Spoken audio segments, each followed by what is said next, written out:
album Cats and Dogs on September 27th. Put out two other releases prior to that, the Weatherman LP and the Layover EP, as well as other unofficial releases.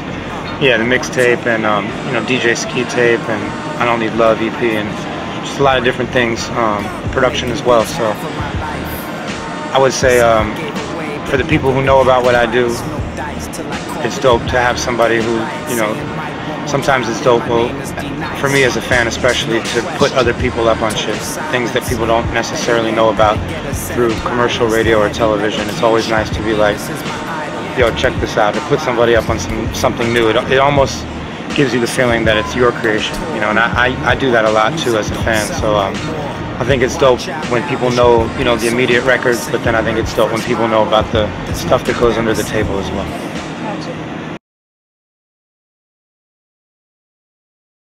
My introduction was previous to that was through dancing, like just seeing people breakdancing, b-boys, b-girls at the beach early on, and then the movie craze coming after that, Beach Street, Breakin', Wild Style, Crush Groove, all those movies made me want to participate in the culture even more when I went back home and saw what they were doing. Same thing that they were doing in the movies, where I saw them, which was actually going on near my house. So as a kid, who wouldn't want to be living a movie, So that was like, dancing was it. And then I learned about the music that they were dancing to. That got me into the culture of the music and what a DJ was and everything like that.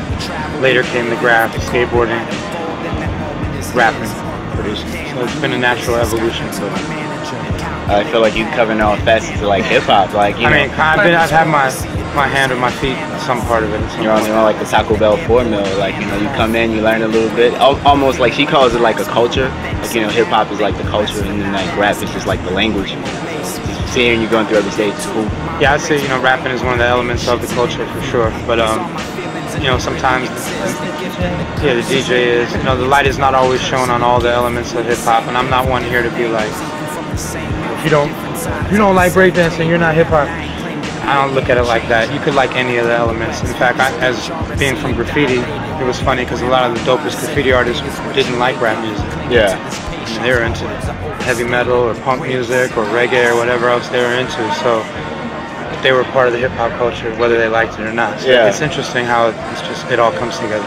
I don't know, you hit me with a new quiz. I figured everybody that tagged was like, buku like hip hop. No. So you went solo. The Weatherman LP was your first album that you spit on because you did your beat tapes as well. Yep. And where did the weather theme come? That's just kind of like going against the stereotypes of Los Angeles. It's supposed to be all palm trees and sunshine and gangster rap, but the truth is, I'm underground, and where I'm from, it doesn't get sunny till 3 or 4 in the afternoon, if at all, by Venice Beach. Kind of like representing the unsung side of Los Angeles, not the type that you think of when you hear about California rap. In your new album, Cats and Dogs, which I got to listen to today a few times. Dude, that beat was sick. Like that little, and Raekwon and Rascasser. Anytime you and ALC meet up, I'm just like, yeah. But there were a few themes, like in listening to it, that saw one like with Fame, one step away from Fame, halfway from Infamous, and kind of a theme of proving oneself, I guess. Not even proving, but just like finding validation in people showing love and showing respect. Like where did that kind of come from, or am I just wrong and that's not a theme through the album type deal? No, it is. I say the word fame a lot on this album, like way too much actually. But I even have Little Fame featured on the album, which is funny. Yeah, that was claps to that had me smiling when I was driving straight up.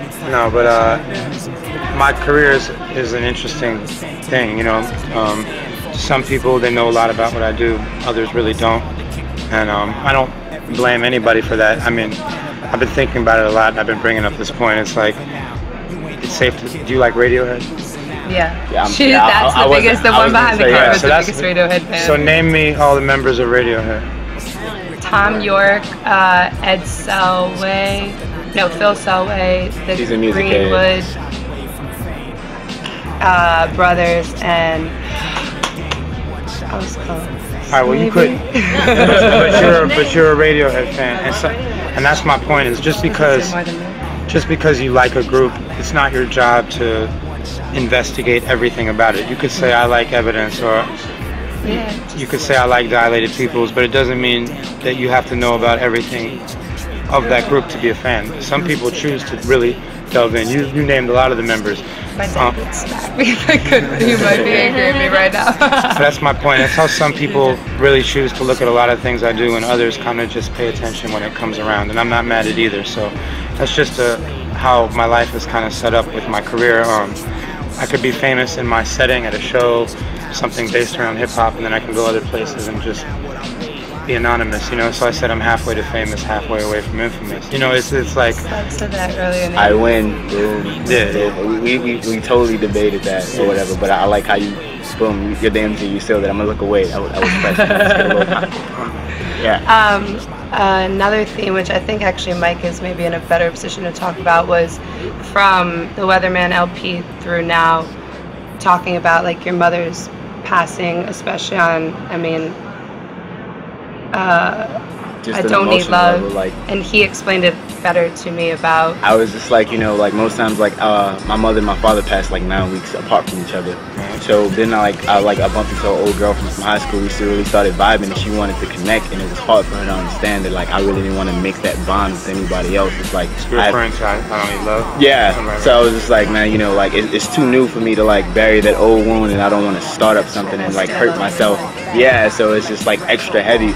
When I heard that, I was like, yeah, all right, I see. Yeah, it's a weird thing. It's like that happened in '04, you know, and until now it's been I don't even know how, you know, going on. I think you stopped 8 years, counting. 7 years, whatever it is. But time has a funny way of healing things, but then it also has a funny way of bringing things up when you're not expecting it. And just started to notice that in my relationship with girls, it started to get unhealthy because I started to look for some of the qualities of my mother in them, and that led to like not fucking or not having sex or not doing things that are like important in a relationship because I was kind of like looking for something that really shouldn't have been trying to even be found in a thing like that. So then it started having repercussions, and it's just that I'm trying to just talk about it in that song a little bit. Never really rapped about girls before, so it was an interesting thing for me to even touch on that. But is your music kind of like that's how you get that release about being able to talk to about something that maybe you don't openly talk about in other settings? It has on my solo records more than Dilated, which, and no disrespect, because Dilated is my shit #1, but that was the purpose of us doing solo records, was like Rocka, my partner, he's really political based. He wanted to have an album like Crown of Thorns where he could say what he wanted to say and knew that his views wouldn't reflect me or Babu.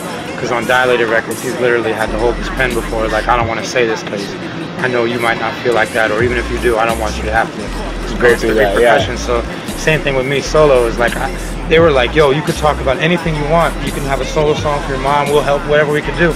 It just didn't fit, you know what I mean? So having a solo album has been more of that, like more just ways for me to talk about things, outlets that might not make the cut on a Dilated record, and that's great. So when we go back to a Dilated, I won't be like, fuck, I'm mad that I have to do Dilated and I couldn't say what I wanted to say. It's like I'm allowed to now. Like how you say with Radiohead, like in terms of what is that? Damn it, Eraser. Eraser. The whole album was just like Tom York on his own, trying to express like Tom York ideas with kind of like the same Radiohead sound that you heard, but just expanding on that as a person. It didn't fit. Yeah. Well, you know, God salute him for trying, or maybe it will fit later. No, that's saying it didn't quite fit in Radiohead albums. But but the it album did on its so was own it a great dope. album? Yeah. Okay, so then that's even doper. You know what I'm saying? But that kind of thing, and I think that's what's going to make our next Dilated record really good, is the fact that you might have got to learn about me as a person, him as a person. We come back, it's not just three guys, it's more like the individual identities. Yeah, still big up in the name. Yeah. What made you choose Rhyme Sayers? They paid the most money. I was about to say that, yeah. Is there any? Boom. Look at J Electronica. By the way, the J Electronica cut. Shout out to Alchemist for pulling the